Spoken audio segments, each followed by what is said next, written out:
जय हिंद। आप देख रहे हैं रणनीशन तिवारी को।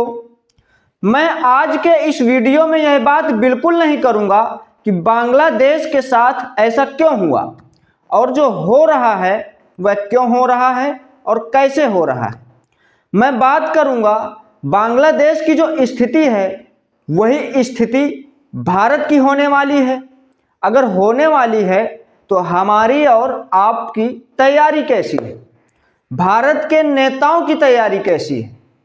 अगर वही हालत, बांग्लादेश जैसे ही हालत भारत में भी होने वाले हैं तो फिर हमारी और आपकी तैयारी कैसी है। दोस्तों, आप सभी लोग जानते हैं कि बांग्लादेश का जन्म कब हुआ था और इस बात से भी अनभिज्ञ नहीं है कि उस समय इंदिरा गांधी की सरकार थी। उस समय भारत की सरकार यदि बांग्लादेश की कमान अपने हाथों में लेना चाहती तो यह कोई असंभव कार्य नहीं था। बांग्लादेश की कमान भारत के हाथों में आ सकती थी, लेकिन ऐसा नहीं हुआ। इसके पीछे का क्या कारण था, इस बारे में कोई ठोस तथ्य नहीं है। लेकिन एक बात तो तय है, आज जो बांग्लादेश की स्थिति है, इस स्थिति में बांग्लादेश कभी नहीं पहुंचता। आज बांग्लादेश की जो तस्वीर है, इसके पहले साल 2022 में श्रीलंका में जब आर्थिक संकट गहराया तो वहां जनता का गुस्सा भड़क गया था और प्रदर्शनकारियों ने वहां राष्ट्रपति भवन पर कब्जा कर लिया था। राष्ट्रपति गोटबया राजपक्षे को उस समय देश छोड़ना पड़ गया था। उस समय भी प्रदर्शनकारियों ने राष्ट्रपति भवन में तोड़फोड़ की थी। श्रीलंका जैसे हालात बांग्लादेश में भी देखने को मिले। प्रदर्शनकारियों ने पीएम आवास पर घेराव किया, तोड़फोड़ की। पीएम आवास पर तोड़फोड़ करने के बाद लूटपाट की और लूटपाट करते हुए उनका वीडियो भी सोशल मीडिया पर वायरल हुआ। बांग्लादेश की हिंसा के बीच हिंदुओं को भी निशाना बनाया गया। ऐसी कई तस्वीरें सामने आईं जिसमें हिंदू मंदिरों को टारगेट किया गया है। इतना ही नहीं, वहां हिंदुओं की दुकानों में लूटपाट की गई और साथ ही कई लोगों के घर भी जला दिए गए हैं। बांग्लादेश में जो हिंसा भड़की, इस हिंसा के पीछे का कारण आरक्षण बताया गया। अब आप लोगों को यह सोचने में मजबूर कर देगी कि यदि हिंसा के पीछे का कारण आरक्षण था तो वहां पर हिंदुओं को क्यों टारगेट किया गया, हिंदुओं के घरों को क्यों जलाया गया। यह बात आप लोगों को सोचने पर जरूर मजबूर कर देगी। बांग्लादेश में हिंसा और आगजनी के बीच उपद्रवियों ने अल्पसंख्यक हिंदुओं को निशाना बनाया। भीड़ ने चुन चुनकर हिंदुओं को निशाना बनाया, घरों में आग लगाई, दुकानों को लूटा। और इसी बीच बांग्लादेश के मेहरपुर इस्कॉन मंदिर की तस्वीरें भी सामने आईं। दंगाइयों ने तोड़फोड़ करने के बाद इस मंदिर को आग के हवाले कर दिया। Bangladeshi media the daily star की रिपोर्ट के मुताबिक 27 जिलों में हिंदुओं के घरों और दुकानों को निशाना बनाया गया है। कीमती सामान को लूटा गया है, मंदिरों पर भी हमले किए गए हैं।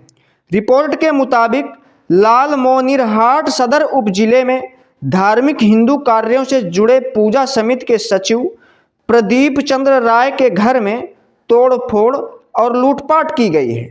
बांग्लादेश की ऐसी हालातों को देखकर अपने आप को बुद्धिजीवी वर्ग समझने वाला भारत का एक बहुत बड़ा तबका वह अब यह समझ बैठा है कि बहुत जल्द अब भारत की स्थिति भी यही होने वाली है। उनकी इस बात पर कितनी सच्चाई है, आइए अब उसे समझ लेते हैं। भारत में जब चुनाव आते हैं तो नेता लोग बड़े बड़े वादे करते हैं, चुनावी प्रलोभनों से जनता को बहलाते फुसलाते हैं और जब वही नेता चुनाव जीत जाते हैं, चुनाव जीतने के 1-2 दिन बाद तक एक भव्य स्वागत समारोह करवाते हैं। उस भव्य स्वागत समारोह में स्थानीय लोगों के द्वारा उन जीते हुए नेताजी को बड़े बड़े माला फूल पहनाकर स्वागत किया जाता है और कुछ माला फूल नेताजी की चमचमाती कार के बोनट पर भी डाल दिए जाते हैं। 1-2 दिन तक यह सिलसिला लगातार चलता है। इसके बाद नेताजी चुनाव जीतने के 2-3 दिन बाद जनता को उसी हाल में छोड़कर अचानक से गायब हो जाते हैं। इस बात की ताज़ा मिसाल देखने के लिए आपको केरल के वायनाड ले चलता हूं। केरल के वायनाड में जब भूस्खलन हुआ तो वहां के सांसद जी अपने जनता के लिए दर्द बयां करने वहां गए ही नहीं। और जब उन्होंने देखा कि अब चुनावी सियासत बहुत तेज होती चली जा रही है, तब वहां सांसद जी पहुंचे। जब सांसद जी वहां पहुंचे तो जनता ने उनसे जब प्रश्न पूछा तो सांसद जी कोई जवाब ही नहीं दे पाए। वायनाड सीट के सांसद जी एक बंद कमरे में हुई बातचीत का अपने सोशल मीडिया हैंडल से अंश प्रसारित करते हैं और सांत्वना देते हैं कि वायनाड की जनता की मदद की जा रही है। खैर हकीकत इसके पीछे की कुछ और थी। भारत की जनता में हिंसा भड़काने और लोगों को जाति में बांटने का काम विपक्ष लगातार कर रहा है। अब यह बात अलग है कि राहुल गांधी अपनी जाति नहीं बताएंगे, लेकिन जातिगत जनगणना जरूर करवाएंगे। अब मैं यहाँ आपको बताता चलूँ कि साल 2014-15 में कर्नाटक की कांग्रेस सरकार ने 150 करोड़ रुपए खर्च करके जातिगत जनगणना करवाई थी। और 2014-15 में जब जातिगत जनगणना हुई थी, उसकी रिपोर्ट आज तक कर्नाटक की कांग्रेस सरकार ने सार्वजनिक नहीं किया है। क्या कारण था कि सरकार ने उसे सार्वजनिक नहीं किया? अब 150 करोड़ रुपए फूंके गए हैं उस काम के लिए, तो उसकी रिपोर्ट तो सार्वजनिक होनी चाहिए, लेकिन कांग्रेस की सरकार ने नहीं किया। अब जातिगत जनगणना जब हो ही चुकी है, उसका काम पूरा हो ही चुका है कर्नाटक में, तो उसकी सूची सार्वजनिक करनी चाहिए कांग्रेस की सरकार को। अब सूची सामने नहीं आई है तो इसके पीछे का क्या कारण था, सवाल तो पूछा जाएगा। बांग्लादेश जैसी हालत जो लोग भारत में ही देखना चाहते हैं, तो मैं उन लोगों से यही कहना चाहता हूं कि यह तुम्हारा सपना सपना ही रहेगा, हकीकत में कभी नहीं बदल पाएगा।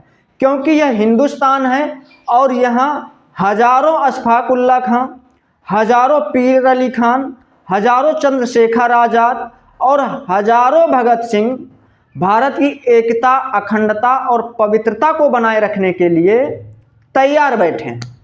वैसे आप लोग इस खबर के बारे में अपनी क्या राय रखते हैं, वह हमें कमेंट के माध्यम से ज़रूर बताइएगा। वीडियो पसंद आया हो तो इसे लाइक करके अपने दोस्तों के साथ भी ज़रूर साझा कीजिएगा। यदि आप लोग हमारे वीडियो को पहली बार देख रहे हो तो हमारे चैनल को सब्सक्राइब करके बेल आइकॉन भी प्रेस कर दीजिए, ताकि हमारा अगला अपलोड होने वाला वीडियो सबसे पहले आप तक पहुंचे। फिलहाल रजनीश चंद्र तिवारी को दीजिए इजाज़त। जय हिंद।